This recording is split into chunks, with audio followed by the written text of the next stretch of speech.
I'm Erica Schmidt. I'm 23 years old and I'm an assistant teacher for a class of 3-year-olds. It took many months to get a diagnosis for Erica. She got her first symptoms when we were on a vacation. She eventually felt so bad she went to the emergency room, and that's when labs were drawn and things got really serious.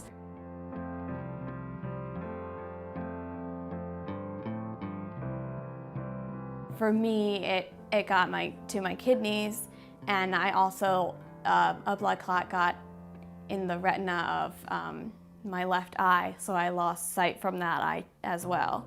When we finally got the diagnosis of AHUS for Erica, we were scared because it's a lifelong disease that Erica will always have to deal with. When I was out of the hospital and trying to get back into the swing of things, I felt run down a lot. I was tired. Because of the dialysis and the kidney failure, I wasn't really able to go long periods of time, like walking or standing, because my legs would swell up.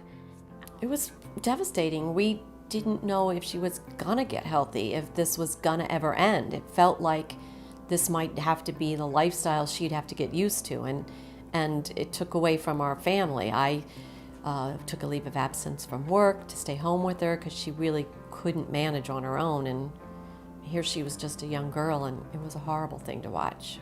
Having a rare disease like AHUS, the most difficult part for me was trying to feel like I was in control of my life and not letting the disease run the show. Last Christmas, I was still on dialysis. We had the dialysis machine out in the family room with the Christmas tree, and I just felt horrible. I was in bed all the time. I could hardly walk. I needed to be pushed in a wheelchair just to go to a museum for a day. I spent Christmas in bed, and I slept through Christmas dinner.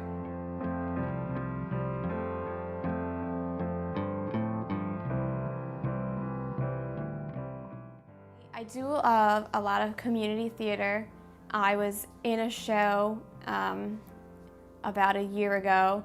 I was trying, to be on stage, but I just started getting really run down and feeling weak, so I sat in a wheelchair backstage and sang. And I was, I was ready to accept that I wouldn't be actually on stage in the cast. But then I started feeling better and getting more strength, and I was able to stand and move around. And the director was like, well, just go out there. You haven't really been to any rehearsals, and it's our first show, but just do it. You can figure it out. So I just kind of got thrown in last minute, not knowing anything that I was doing, and I was able to do it, and I was on stage the whole show. I love going to work. I look forward every morning getting up and seeing my kids. When I was sick and I wasn't able to work for about a year, I missed them so much. I went and visited work a lot because I missed the kids so much. So it's really great to be back and doing what I love.